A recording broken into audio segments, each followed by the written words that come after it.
Some stories begin with triumph, others with tragedy. But this one? It begins with a whisper of arrogance, so quiet you might miss it. And yet, that whisper was enough to shatter a man's dignity. This is the story of an insult, and of a truth no one saw coming. It was a rainy evening at Gateway Hotel, one of the most luxurious dining halls in the city. Crystal chandeliers glittered overhead, their golden light pouring down like liquid wealth. The scent of expensive wine lingered in the air, clashing against the faint aroma of polished mahogany.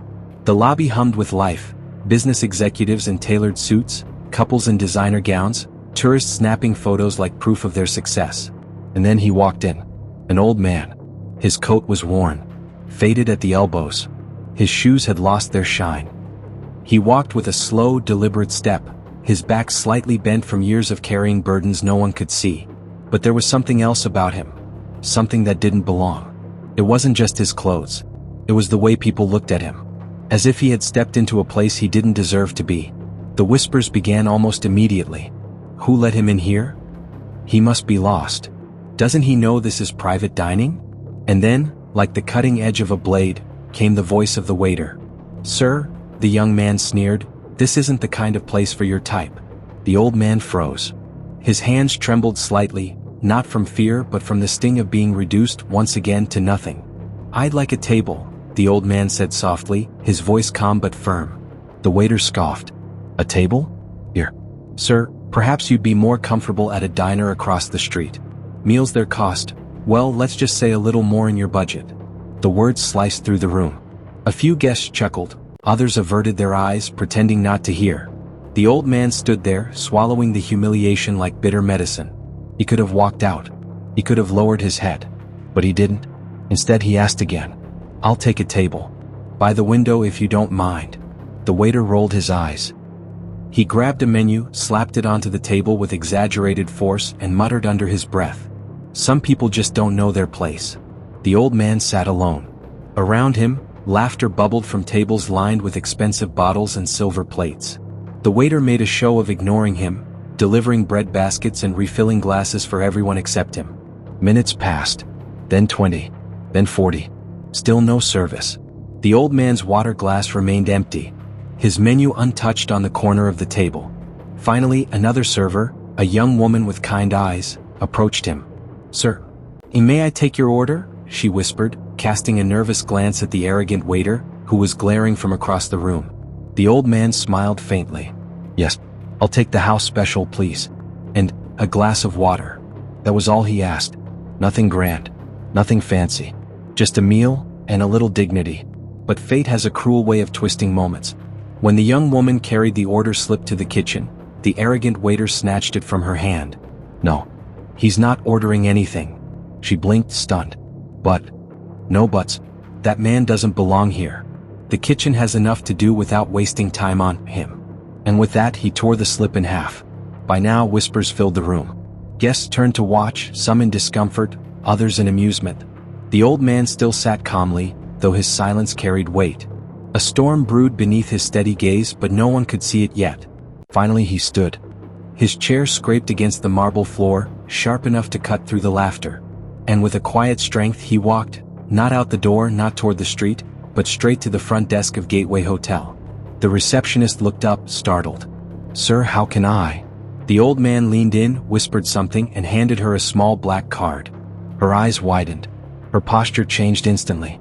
She stood at full attention, her dismissive smile replaced with something very different. Respect. Fear. And then obedience. She nodded quickly, picked up the phone, and began making calls. The crowd in the dining hall shifted uncomfortably, sensing that something was about to change. It began with silence. The kind that creeps in heavy and unexplainable, until even laughter dies in people's throats. The waiter, still smirking, didn't notice. He was too busy polishing glasses, strutting between tables like a peacock. Until the general manager appeared. A tall man, stern-faced, his suit pressed to perfection. "Which one?" the manager asked the receptionist quietly. She pointed. The manager's eyes locked onto the waiter, and the room froze. He strode into the dining hall with a presence that demanded attention. "You." The waiter looked up, startled. "Yes, sir?" "You insulted a guest tonight." The waiter laughed nervously. "Oh, him? Sir, he's not really a guest. Look at him, he doesn't belong here. I was just trying to. The manager cut him off. Do you know who that man is? The waiter blinked. No. And frankly, I don't care. The manager's jaw tightened. You should care. Because that man is the owner of this hotel. The silence that followed was absolute. Glasses stilled in midair. Forks froze above plates. Every guest who had laughed now stared in horror. The waiter's face drained of color. The old man stepped forward.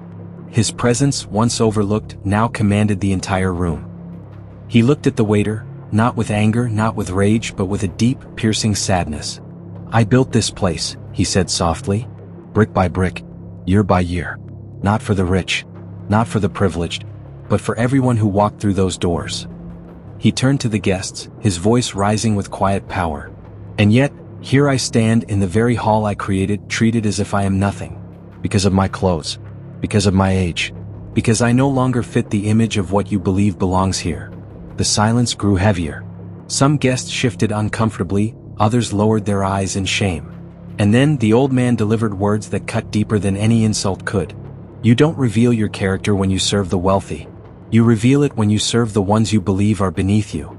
The waiter's lips trembled. I didn't know. Sir, The old man raised a hand, silencing him. It was never about what you knew. It was about what you chose to see. The old man walked back to his table. But this time the entire staff rushed to serve him. Plates, glasses, wine, all at once as if making up for what had been stolen from him earlier. But he waved it away. No. I only asked for one thing. He looked at the kind young waitress.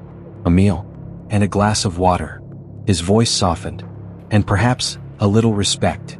The guests sat in silence, each one reflecting on their laughter, their stares, their silence when injustice played out before their eyes. For in that moment they realized, the true measure of wealth is not in your pocket but in your character. The old man ate quietly, the storm outside now matching the storm he had stirred inside the hall. The waiter stood off to the side, trembling, certain his career was over. But just as the old man finished his meal, he did something unexpected. He stood. He looked directly at the waiter. And he said, Tomorrow morning. My office. There's something you need to know about me, and something I need to know about you. The room held its breath. The waiter swallowed hard, unsure if this was the end of his life at the hotel, or the beginning of something he couldn't yet imagine. The old man turned to leave, his figure framed against the glass doors as lightning split the sky. And then, just before he disappeared into the storm, he said one last thing, soft but powerful enough to echo through the hall. Everything you thought you knew about me is about to change. The doors closed behind him. The crowd remained frozen. And the waiter? His heart raced with a mix of dread and curiosity. What did the old man mean? What truth was waiting to be revealed? And why did it feel like this was only the beginning? Some stories end when the curtain falls. But this one? This story had only just begun. For the waiter who had insulted the old man, sleep was impossible that night. Every time he closed his eyes, he saw the old man's calm gaze. Every time he tried to rest, he heard that one sentence echoing in his mind. Tomorrow morning. My office. He didn't know what it meant. Would he be fired? Humiliated? Exposed for the arrogance he had worn like a crown? The storm outside raged long into the night. And in his tiny apartment, the waiter sat at the edge of his bed. Morning arrived with a cruel kind of brightness. The sun rose high, but for the young waiter, it brought no warmth. His name was Ethan Cole. 23 years old. Quick-tongued. Sharp with his words. Too sharp. And now, he was about to face the consequence of that sharpness. As he walked to the hotel, his uniform felt heavier than usual. The tie strangled him, the polished shoes pinched his feet. Every step toward the Grand Regent felt like walking to his own trial. When he entered the lobby, the receptionist who had witnessed the scene last night gave him a look, half pity, half warning. Top floor, she whispered. He's waiting for you. Ethan swallowed hard. The elevator ride was the longest 60 seconds of his life. Each floor beep felt like a countdown to the unknown. When the doors opened, Ethan was met with silence. The old man's office was not what he expected. It wasn't lavish like the rest of the hotel. There were no golden chandeliers, no velvet drapes. Just simple wooden furniture. A desk stacked with papers. A single painting of a small, crumbling house by the sea. And behind that desk, sat the old man. Calm. Steady. His eyes fixed on Ethan with the kind of gaze that peeled back layers. stripping him down until his arrogance was nothing more than dust. "Sit," the old man said quietly. Ethan obeyed. The chair creaked under his weight. His palms sweated. He opened his mouth to apologize, but the old man raised a hand. "No, not yet. You don't apologize when you don't understand what you're apologizing for." Ethan froze. The old man leaned forward. "Tell me, why did you treat me the way you did last night?" Ethan stammered. I didn't know who you were. That's not what I asked." The silence pressed down like a weight. Ethan tried again. "I thought you didn't belong there." The old man nodded slowly. "And why didn't I belong?" Ethan hesitated. "Because of how you looked, your clothes, the way you walked in." The old man leaned back in his chair, his eyes narrowing. "So you judged me, not by who I was, but by what I seemed to be." Ethan lowered his eyes, shame creeping across his face. For a moment, neither of them spoke. And then, the old man did something Ethan never expected. He began to tell his story. "I wasn't always the man you see today," he said. "I grew up poor. Not just poor, forgotten. My father was a janitor. My mother washed clothes for pennies. We had nothing but faith, and even that was tested daily." Ethan looked up, surprised. "I went to school with holes in my shoes. Children laughed. Teachers looked at me like I wasn't worth their time. And when I got older, I tried to find work, only to be told again and again, 'You don't belong here.'" The words cut deep. Because in that moment, Ethan realized he had spoken the same poison that had once been spoken to this man. "But I didn't stop," the old man continued. "I worked where I could, saved what little I earned, learned from every mistake, and brick by brick I built something bigger than myself. This hotel is not my pride. It's my lesson. A place where no one would ever be told again, 'You don't belong here.'" Ethan's throat tightened. And then the old man's voice dropped lower. "But last night you made this place what it was never meant to be. A cage of arrogance. A stage for humiliation. Tell me, Ethan, why should I allow someone like you to stand in a place I built with my scars?" Ethan's eyes burned. For the first time in years he felt small, not the kind of small that lashes out to feel big again, but the kind of small that realizes its own flaws. I don't know," he whispered. "I was wrong. I see that now." The old man studied him for a long, unbearable silence. And then, he did something no one expected. He leaned back and said, "You will not be fired." Ethan's eyes widened. "What? But you will not walk away free either." The old man's voice hardened. "You're going to learn. The same way I learned. Not through privilege. Not through shortcuts. But through humility. From this day forward, you will no longer serve guests in this hotel. You will serve the staff. You will clean. You will carry. You will sweep floors and polish boots. And only when you can look at every man and woman here with respect, will you return to the dining hall." Ethan's jaw dropped. That's demotion." The old man shook his head. "No, that's redemption. If you're wise enough to take it." Word spread quickly. By lunchtime, every staff member in the hotel knew what had happened. Some laughed behind Ethan's back. Others pitied him. But the one thing everyone knew was this. The old man had chosen to teach, not to destroy. Guests began whispering too. The story of the insulted stranger, who turned out to be the owner. The lesson he gave the arrogant waiter. It rippled beyond the hotel out into the city. People spoke of it in offices, on buses, in markets. Some mocked Ethan. Others quietly examined themselves, wondering how many times they had dismissed someone based only on appearance. The city had been given a mirror, and not everyone liked the reflection. Days turned to weeks. Ethan scrubbed dishes in the kitchen, sweat dripping into the steam. He polished shoes until his back ached.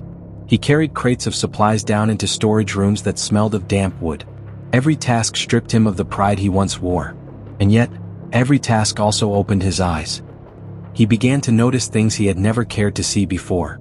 The janitor, whose hands were cracked from decades of work, always greeted him with a smile.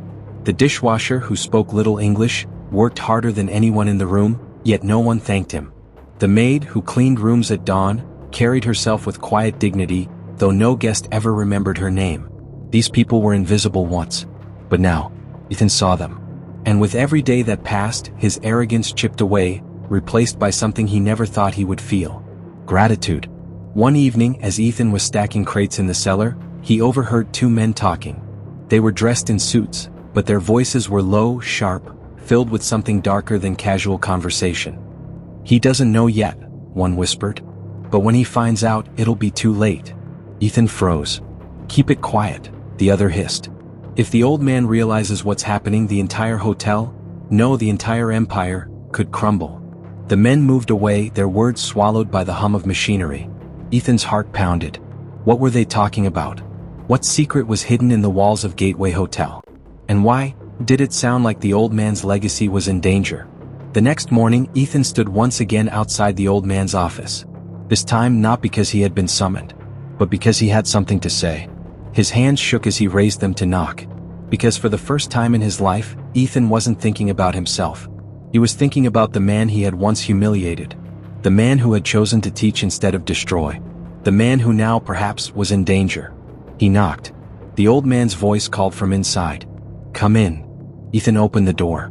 And just as he stepped into the office, ready to reveal what he had heard in the cellar, he froze. Because sitting across from the old man were the two men in suits. The very same ones he had overheard. They turned their heads slowly. Their eyes locked onto Ethan. And in that moment, he knew. Whatever secret they carried, whatever threat they posed, he had just walked straight into the heart of it. Some lessons are learned in silence. Others, in pain. But the most dangerous lessons? They are learned when the truth you feared most is finally standing right in front of you. And for Ethan, that truth had a face. Two faces, in fact. The very men he had overheard whispering in the cellar were now seated calmly in the old man's office. Their suits pressed, their smiles sharp, their eyes filled with something colder than disdain. The old man sat at his desk, unaware, or perhaps pretending not to notice, the darkness that lingered in their presence. And Ethan had just walked straight into it. The old man looked up. Ethan. Come in. I was just meeting with my advisors. The two men turned their gaze on him. One had a hawk-like nose, the other a thin scar across his chin. They studied Ethan with a quiet intensity that made his stomach twist. The scarred one leaned back in his chair. So, this is the young waiter who caused such a stir. Ethan swallowed hard. Yes, sir. The old man smiled faintly. Ethan, these men are Morris and Mike. They've worked with me for years. Helped me grow this hotel into what it is today. Ethan forced a polite nod, but his chest tightened. Because he knew, these were the same men plotting in the shadows. The scarred man's lips curled in a thin smile. Well then, young man. I hear you've been learning humility. The words dripped with mockery. Ethan's fists clenched at his sides, but he forced himself to stay calm. The old man gestured to a chair. Sit, Ethan. You said you had something to tell me? Ethan froze. His eyes darted between the old man and the two suited men. If he revealed what he overheard now in front of them, they'd know. And he wasn't sure what they were capable of. So instead he lowered his gaze. It can wait, sir. Another time. The scarred man's smile widened. And Ethan felt it in his bones. They knew. The meeting continued, though Ethan heard only fragments. Words like expansion, investors, restructuring. But beneath those words, Ethan sensed another layer. A hidden agenda. The old man spoke with hope, talking of building more hotels, creating jobs, leaving a legacy for the community. But Morris and Mike? Their questions were sharper. How much profit will it bring? What assets can we liquidate? Do we really need to hold on to these old traditions? Traditions. Ethan remembered what the old man had said. This hotel wasn't built for the rich. It was built for everyone. But to these men, it seemed that vision was nothing more than an inconvenience. And Ethan could see the trap tightening. When the meeting ended, the two men left first. Their footsteps echoed down the hall, leaving behind a chill that lingered in the air. The old man began gathering papers, humming softly to himself. Ethan finally spoke. Sir, you trust those men? The old man looked up, surprised. Morris and Mike? Of course. They've been with me for years. Why do you ask? Ethan hesitated. Because, last night I overheard them. In the cellar. They were talking about you. About the hotel. About something that could destroy everything. The old man's expression shifted. The humming stopped. What exactly did you hear? Ethan repeated the fragments, the warning, the threat, the promise that he doesn't know yet. The old man sat back slowly, his face unreadable. For a long time, silence filled the room. Finally, he said quietly, You've done more than I expected today, Ethan. But you must understand, loyalty is a complicated thing. Those men, they have given me much. Perhaps too much. Ethan leaned forward. Then maybe it's time to ask what they're taking in return. The old man's eyes darkened. That week, small things began to happen.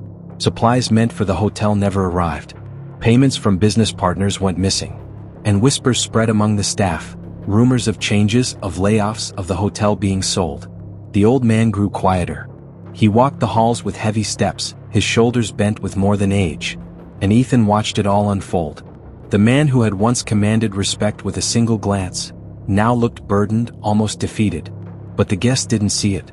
To them, the chandeliers still sparkled, the wine still flowed, the music still played. The tragedy of power is this. The cracks appear long before the walls collapse. But only those closest can see them. One evening, as Ethan polished the marble floors, he found himself face to face with Morris. The man stopped, his polished shoes reflecting in the floor's shine. "You," he said softly. "You've been asking questions." Ethan froze. "No, sir. Morris knelt slightly, his eyes piercing into Ethan's. "Let me give you some advice. Curiosity is expensive. And in this world, some bills are paid in more than money." He stood, patted Ethan's shoulder, and walked away. Ethan's heart pounded. It wasn't just a warning. It was a threat. And now he had to choose. Stay silent. Protect himself. Or risk everything to protect the man he had once insulted. The irony wasn't lost on Ethan. Just weeks ago he had humiliated this old man. Stripped him of dignity with careless words. Now he was the only one standing between that same man and betrayal. Life has a cruel way of circling back. The question was, would Ethan rise or would he fall? Late one night, Ethan gathered his courage. He knocked on the old man's office door again. This time he didn't wait for permission. He walked in. "Sir," he said firmly, "you need to see the truth. Morris and Mike, they're not building your dream. They're tearing it apart. Quietly. Piece by piece. And if you don't stop them, everything you built, everything you sacrificed for, will be gone." The old man looked at him, weary, uncertain. "You speak with such certainty, Ethan. But you don't know the weight of loyalty. I owe those men."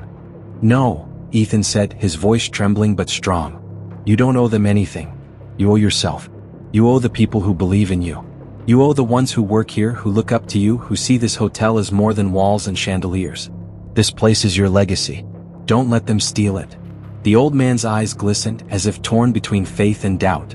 And then, the door opened. Morris stepped inside. Mike followed. Both men smiled. But their smiles were knives.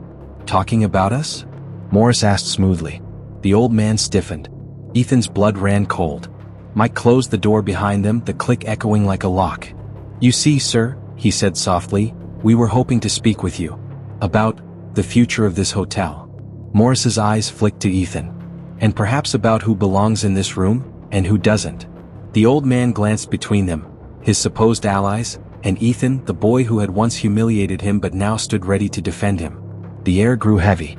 The storm outside began to rage again, lightning flashing across the city skyline. And in that moment everyone knew. The battle for Gateway Hotel had begun. Some betrayals strike like lightning, sudden, violent, impossible to ignore. But others? They creep in quietly. A whisper here, a missing coin there. Until one day, the truth explodes in front of everyone. And for Gateway Hotel that day had come. Morris and Mike stood like shadows in the old man's office, their polished suits gleaming under the dim light. Ethan sat rigid, his chest tight, the air thick with something unspoken. The old man adjusted his glasses, his voice steady but strained. "You both seem troubled. What is it you wish to discuss?" Morris smiled thinly. "Troubled? No, sir. Concerned, perhaps. About the direction of this hotel." Mike leaned forward, his tone smooth, rehearsed. "Times are changing. Expansion requires sacrifice. And sometimes sacrifice means letting go of sentimental values." The old man frowned. "Sentimental values? You mean people?" Mike's lips curled. "People. Traditions. Ideals that don't bring revenue. Respect is noble, sir, but respect doesn't pay the bills." Ethan's hands clenched. He wanted to speak, but the old man raised a hand, silencing him, yet not dismissing him. Morris stepped closer. "You've given your life to this hotel. But empires must evolve. Investors are impatient. They want results. We're prepared to deliver those results, if you'll step aside and allow us to lead." The word struck like thunder. Step aside. The very men the old man trusted were asking him to surrender his life's work. The old man sat back slowly. His eyes were heavy, not with surprise, but with something worse. Recognition. He had known. Somewhere deep down he had known this moment would come. "You would strip away what this place was meant to be?" he asked quietly. Morris's smile didn't falter. "We would transform it into something profitable, something modern." Ethan's voice broke through before he could stop himself. "At the cost of its soul." All three men turned to him. Mike chuckled. "And here's our little janitor preacher. Do you think anyone cares about the soul of a hotel? People care about luxury, image, money. Not your stories of humility." Ethan stood, trembling but unbroken. "You're wrong. People remember how they were treated. That's what this place was built on. That's what he built."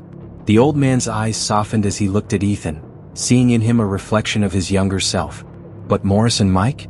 Their eyes hardened. Over the next week, the whispers grew louder. Morris and Mike began holding private meetings with investors. Staff schedules were cut. The kind young waitress who had once defended the old man found herself suddenly reassigned to menial tasks. And everywhere Ethan turned, he felt their eyes on him. Watching. Waiting. Then one afternoon, the receptionist quietly slipped Ethan a folded piece of paper. "They left this on the copier," she whispered. Ethan unfolded it. His hands shook as he read.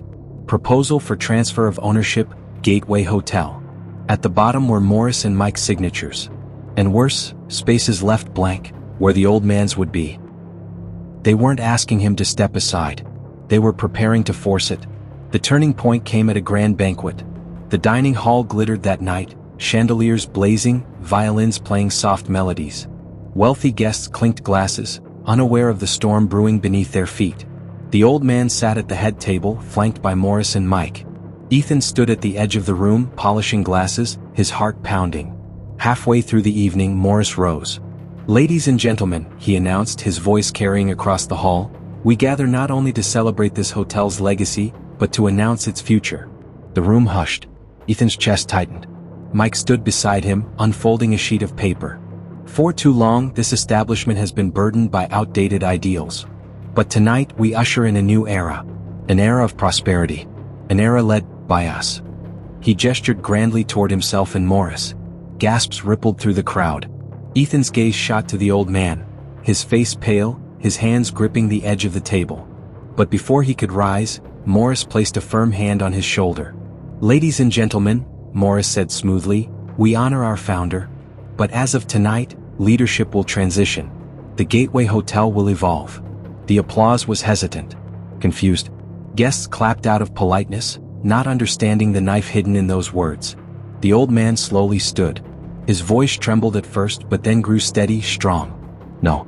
This hotel will not be handed over like a pawn. Not while I breathe." The crowd fell silent. Morris's smile tightened. Mike's jaw clenched. And then Ethan stepped forward. He held up the folded paper, the transfer document. His voice rang clear. "Is this what you meant by prosperity? Selling out everything he built? Betraying the very man who trusted you?" Gasps erupted. Guests craned their necks, whispers spreading like wildfire. The old man's eyes widened as he saw the document. Morris lunged forward. "Where did you get that?" Ethan's voice did not waver. "Where everyone else could have found it. Lying in plain sight. Because the truth always leaves a trail." The room erupted into chaos. The old man raised his hand, silencing the noise. He looked at Ethan, his voice heavy with both sorrow and pride. "You were once the boy who told me I didn't belong here. And now, you are the one reminding me that I do." His eyes shifted to Morris and Mike. "You mistook my age for weakness. But let me teach you the final lesson of power. It is not taken by force. It is given by trust. And tonight, you have lost mine." The guests murmured, some standing, some clapping hesitantly. The tide had begun to turn. For a moment, justice seemed to have found its voice. But then, Mike's voice cut through the air, cold and sharp. "You think you've won? You have no idea what's coming." The hall fell silent again. Morris smirked. "You may own this building, old man. But we own what's behind it. The debts, the contracts, the investors. Everything that keeps these lights on and these tables full. Without us, this place crumbles in weeks." He leaned in, his whisper slicing like glass. "And when it does, not even your loyal little protege will be able to save you." The old man's face paled. Ethan's heart pounded. The banquet lights glittered as if mocking the moment. Guests whispered nervously, sensing something bigger than betrayal, something darker. And in that silence, one truth became clear. The battle for the Gateway Hotel was no longer just about pride. It was about survival.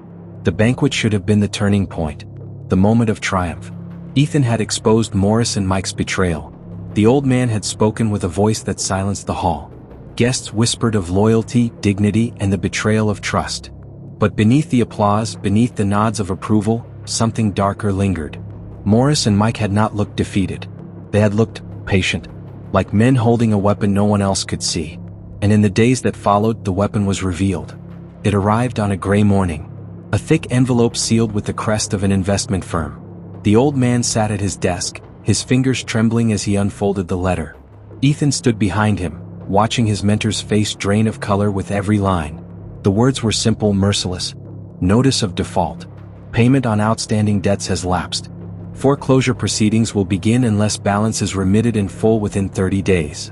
The old man lowered the paper. His hands shook. This can't be right. Ethan snatched the letter. His eyes raced across the lines. Foreclosure? Sir, you don't owe debts, do you? The old man's silence was answer enough. He leaned back, eyes weary. Years ago, when expansion slowed, when investors demanded more, Morris and Mike insisted we take loans. They promised the returns would cover the cost. His voice cracked. I signed. I trusted them. Ethan's chest tightened. Sir, how much? The old man whispered the number. Ethan staggered back. It was more than he could imagine. More than the hotel could ever repay in weeks. Within days, the walls began to close in. Vendors refused deliveries without payment. Staff whispered nervously about rumors of bankruptcy. Guests canceled reservations as news of financial instability leaked online. Ethan worked double shifts, scrubbing floors, fixing lights, reassuring staff. But everywhere he turned, he felt the shadow of Morris and Mike watching, smiling. One afternoon, Ethan caught Morris in the lobby, laughing with investors. His words carried, sharp and cruel. The old man? Finished. He built this place on outdated values. We'll buy it for scraps, polish it, and make it ours. The investors chuckled, nodding. Ethan's blood boiled, but he held his tongue. Because in that moment he understood, anger wouldn't save the hotel. Only proof would. Night after night, Ethan scoured files in the office, searching for something, anything, that could expose Morris and Mike's scheme. He found invoices with inflated costs, contracts signed in secrecy, loans taken without full disclosure. But they were clever. Too clever. Every signature bore the old man's name. Every document made it appear that he had approved it all. Ethan slammed the drawer shut in frustration. They framed you, they set this up. The old man sat silently in the corner, his shoulders heavy with defeat. Perhaps I was blind. Perhaps this is my punishment. Ethan turned sharply. No, this isn't punishment. This is theft. They used your trust as a weapon. But the old man only sighed. Even if you are right, Ethan, the world does not see intentions. It sees signatures. And mine are everywhere. The final blow came at a press conference. Morris and Mike stood before cameras, flanked by sleek banners bearing the hotel's name. Reporters filled the room, pens ready, microphones pointed. Ethan and the old man slipped into the back, unnoticed. Mike spoke first, his voice smooth as silk. It is with deep regret that we must announce Gateway Hotel has fallen into financial distress. Decades of outdated practices have left it unsustainable. But rest assured, new leadership is stepping in. Stronger, wiser leadership. Morris smiled, spreading his arms like a savior. Together we will rebuild the Regent. We will modernize it, restore its profitability, and ensure its legacy continues. Flashes popped.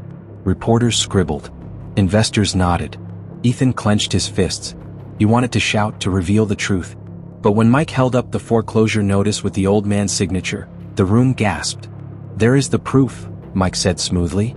The founder himself agreed to these loans. It is tragic but inevitable. Leadership requires change. And then, as if twisting the knife, Morris glanced toward the back, straight at Ethan and the old man. His smile was a challenge. A dare. Reporters swarmed the old man as he left the hall. Sir, is it true? Did you sign these debts? Have you lost control of your own hotel? Will you be stepping down permanently? The old man tried to speak, but his voice cracked. His eyes lowered. Ethan pushed them back, shouting, "Give him space." But the damage was done. The once proud founder now looked like a broken man. That night, Ethan sat in his small room, his chest burning. He thought of how the old man had endured far greater insults since. This wasn't just about saving a hotel anymore. It was about dignity. About proving that loyalty mattered more than greed. But how? Late one night, as Ethan sifted through another stack of dusty files, he noticed something odd. A contract. Misfiled. The numbers didn't match. The terms contradicted earlier agreements. And at the bottom, not the old man's signature. Morris's. Ethan's heart raced. His hands trembled. Could this be it? The proof? But before he could celebrate, the office door creaked open. Morris stood in the doorway, smiling coldly. Working late, Ethan? Ethan froze. The paper burned in his hands. Morris stepped closer, his voice low, dangerous. You should be careful where you snoop. Some things are better left unseen. Ethan hid the paper behind his back, his heart pounding. Morris leaned in, whispering. This hotel is ours. The old man is finished. And if you don't step aside, you'll be finished too. His eyes glittered with menace. Choose wisely. And with that, he turned and walked out, leaving Ethan trembling in the dark. Ethan sank into the chair, clutching the document. His mind raced. This paper could be the key, the proof to bring them down. But Morris had seen him. They would be watching. Waiting. Ready to strike. The old man's legacy hung by a thread. And Ethan knew, the next move had to be his. But one question echoed in his mind. Would the truth be enough to save them? Or would Morris and Mike's grip tighten before he could act? Some endings are quiet. Others are violent. But the endings that change people forever? They don't come with fists or fire. They come with truth. And truth, no matter how long it hides, always finds its way to the light. This is the day truth rose again. The old man sat by the lobby window, the sunlight spilling across his weary face. He looked smaller somehow, like the weight of the world had finally crushed him. Around him, Gateway Hotel bustled with uncertainty. Guests whispered about bankruptcy. Staff clocked in with dread. The once grand aura of the hotel had dimmed into a heavy silence. Ethan stood a few feet away, clutching the single document he had found. His hands trembled. His chest ached. That paper, Morris's signature glaring back at him, was proof. Proof that the old man had not destroyed his own empire. Proof that Morris and Mike were the ones who planted the poison. And yet, Ethan hesitated. Because holding the truth and using it were two different battles. That night, Ethan lay awake in his small room, the paper spread on the table before him. His mind replayed every step that had led him here. The day he had insulted the old man. The humiliation at Gateway Hotel's door. The revelation that the man he mocked was the very founder of this place. The betrayal by Morris and Mike. The banquet. The foreclosure notice. The press conference. Every insult. Every cut. And through it all, the old man never once raised his voice in vengeance. Never once repaid cruelty with cruelty. Ethan clenched his fists. After everything, am I going to let them bury him? Bury this place? Just because they had money and papers? His reflection in the window glared back at him. No, he whispered. Not this time. The next morning, as Ethan stepped into the lobby, the young waitress approached him. Her hands fidgeted nervously, but her eyes burned with quiet fire. I heard what Morris said at the press conference, she whispered. He lied. And people believed him. Ethan sighed. They're clever. They made it all look legal. She hesitated, then leaned closer. You're not alone. Some of us, we've been watching. We've seen what they've been doing behind the scenes. If you fight back, we'll stand with you. Ethan blinked, stunned. For so long he felt like the only one who cared. But now, loyalty was returning piece by piece. He nodded. Then it's time. Time to bring the truth out in the open. Morris and Mike called for a final investor assembly. It was the nail in the coffin. The day they would present the foreclosure, declare their leadership, and bury the old man's legacy once and for all. The ballroom was packed. Investors, staff, journalists, even former guests curious to witness the downfall of an empire. At the front, Morris and Mike stood tall in immaculate suits, their smiles polished, their confidence unshakable. The old man sat off to the side, pale and defeated, his cane trembling in his hand. Ethan stood beside him, the folded paper burning in his pocket. Morris opened the meeting with his signature smirk. Ladies and gentlemen, today marks a new dawn. Gateway Hotel has been shackled by outdated leadership for too long. But we, Mike and I, have secured its future. Under our guidance, it will not only survive, it will thrive. The crowd clapped. Cameras flashed. Mike stepped forward, holding up a folder thick with papers. Here are the contracts, the debts, the evidence. all signed by our founder himself. With heavy hearts, we announce his permanent retirement from leadership. Gasps rippled through the room. Reporters scribbled furiously. The old man lowered his head. It was over. Unless... Ethan stepped forward. His voice rang out. Wait. The room stilled. All eyes turned to him, the janitor, the former waiter, the nobody. Morris sneered. Oh look, the boy with a mop thinks he has a voice. Laughter rippled. But Ethan didn't flinch. He pulled the folded paper from his pocket and raised it high. Tell me, Morris, did the founder sign this? The room went silent. Morris's smile faltered for the first time. Ethan unfolded the contract and held it up for all to see. This agreement contradicts your statements. These numbers don't match. And look closely, this isn't his signature. He jabbed a finger at the bottom. It's yours, Morris? Gasp. Murmurs. Reporters leapt to their feet, cameras snapping furiously. The old man's eyes widened. The waitress and staff members in the back began to nod, whispering loudly. He's right. That's Morris's handwriting. I've seen it before. He filed that contract himself. The tide shifted in an instant. Morris lunged forward, snatching at the paper. This proves nothing. A forgery. Lies. But Mike's face had gone pale. He could see the walls collapsing. Investors glared at him. Cameras caught every twitch, every bead of sweat. Ethan held the paper tight. You framed him. You buried debts under his name.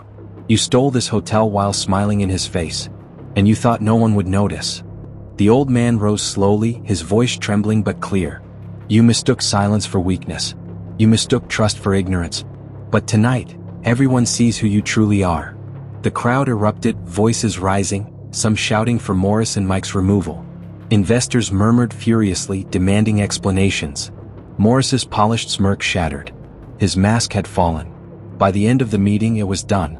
Morris and Mike were stripped of their positions. Their contracts nullified under the weight of exposed fraud.